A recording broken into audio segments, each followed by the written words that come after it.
सुप्रभात। तवज्जो देना और तवज्जो लेना, यह हमारी आज की आध्यात्मिक चर्चा का विषय है। तवज्जो देना और तवज्जो लेना।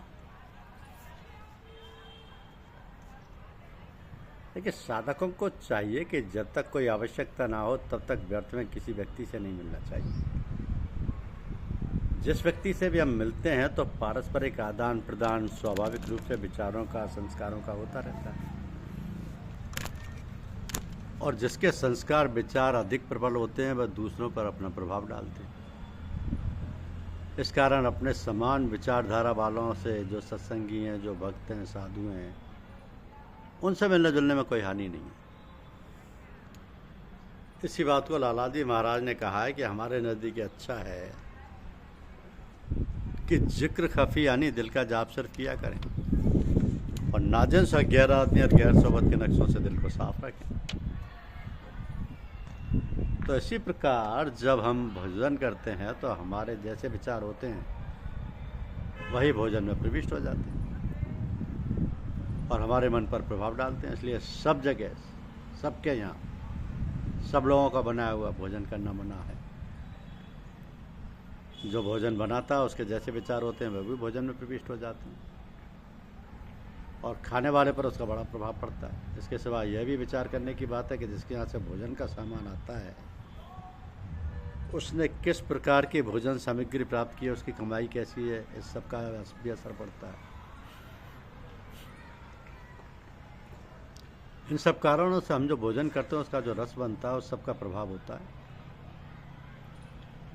इसी कारण हमारे मन की स्थिति एक सी नहीं रहती है। कभी बहुत अच्छा मन लगता है, कभी मन लगता है, कभी बिल्कुल उचाट हो जाता है। सो ये बात बहुत भली प्रकार सोचने समझने की है कि हमारा आचार विचार, भोजन विहार सब ठीक रहे, शास्त्र मर्यादा अनुकूल रहें और हम धर्मपरायण रहें, हमारी साधना का क्रम अनवरत ठीक ढंग से चलता रहे। इसके लिए हमको हर समय सचेत रहना चाहिए। इसके लिए विशेष आवश्यकता है कि हम अपने आप को खाली ना रखें, हर समय अपने मन को काम में लगाए रहें। जब भी सांसारिक कार्य में, चाहे वह खेतीबाड़ी हो, दफ्तर का, पढ़ने लिखने का हो या पढ़ाने लिखाने का हो, किसी प्रकार की व्यवस्था हो, हमें कार्य प्रारंभ करने से पहले और बाद में भगवत स्मरण करना चाहिए। प्रभु, हम आपके हैं, ये कार्य भी आपका है, हम इस कार्य को करने जा रहे हैं। आप ऐसी दया कृपा करें कि कार्य आपकी इच्छा अनुसार हो और कार्य समाप्त होने पर प्रभु का स्मरण करें। तो प्रभु, आपका कार्य जैसा भी हुआ सब आपकी दया कृपा से हुआ, आपका ही है। आपने शक्ति प्रदान की, आपको ही अर्पण करता हूँ। उस प्रकार अपने जीवन की सारी गतिविधियों को भली प्रकार से निरीक्षण करें और देखें, समझें कि जो कार्य ठीक हुआ है वो सब भगवान की दया कृपा से हुआ है। यदि कहीं कोई गड़बड़ी हुई है, गलती हुई है, भूल हुई है, ये सब हमारी है। इसके लिए क्षमा प्रार्थना करना, ये कहना कि भविष्य में ऐसी भूल ना हो, ऐसी शक्ति और सामर्थ्य प्रदान करो प्रभु। और ये काम सोते वक्त सब कामों से छुट्टी पाकर अकेले में बिस्तर पर बैठकर भली प्रकार हो सकता है। तो साधकों को चाहिए कहीं भी रहें, कैसे भी रहें, हर समय गुरु का विचार और ध्यान करते रहें, गुरुमुख बने रहें, चाहे पास रहें या दूर रहें, क्योंकि ना जाने गुरुदेव की दया कृपा की धार किस वक्त प्रवाहित हो और हम विमुख होंगे तो वापस चली जाएगी। तो ऐसी जागरूकता रखना आवश्यक है। जब कोई बच्चा पढ़ते समय ठीक प्रकार से पढ़ने की ओर ध्यान नहीं देता है तो कहा जाता है कि तुम अपनी तवज्जो पढ़ने में नहीं लगाते, क्या इधर उधर की बातें सोचते हो। तो तवज्जो माने ध्यान देना, तवज्जो देना और तवज्जो लेना, ये दोनों बातें ध्यान पर निर्भर है। गुरुदेव का ध्यान हमारी ओर है तो ध्यान की धार हमारी ओर प्रवाहित होकर आ रही है।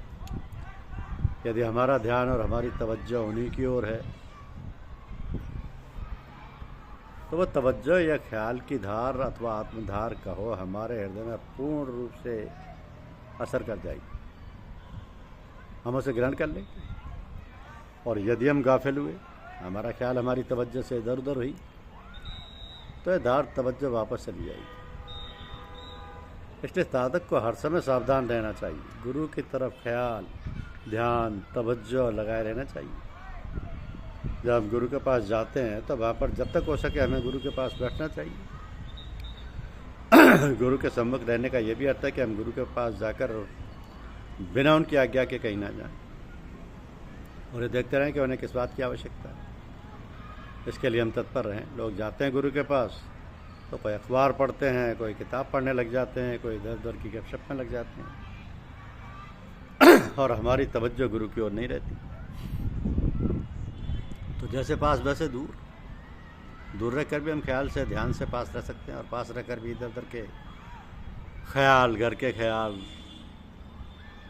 रखकर दूर रह सकते हैं। तो जहाँ प्रेम होता है वहाँ दूरी नहीं होती। प्रेम में आकर्षण होता है, कशिश होती है, जिससे हम दूर बैठे बैठे अपने विचारों द्वारा, तवज्जो द्वारा एक दूसरे से विचारों का आदान प्रदान कर सकते हैं और करते हैं।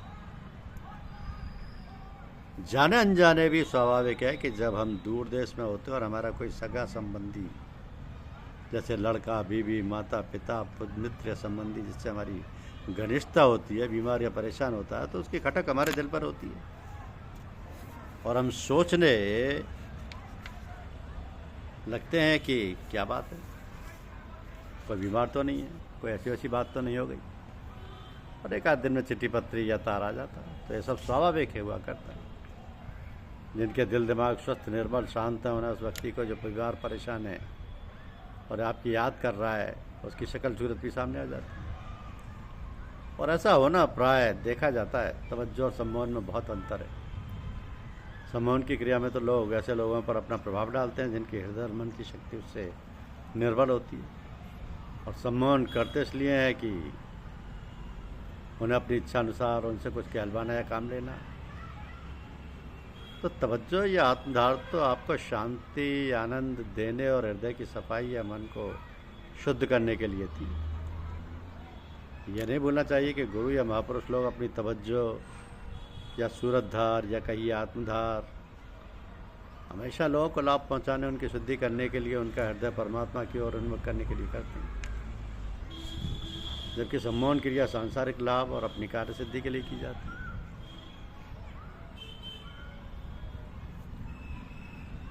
तो जो आत्म साक्षात्कार कर चुके हैं या जो स्थित प्रज्ञ हैं, उनके लक्षण जब आने लगते हैं, सबके अंतर की बात जानते हैं गुरुदेव तो त्रिकालदर्शी हैं।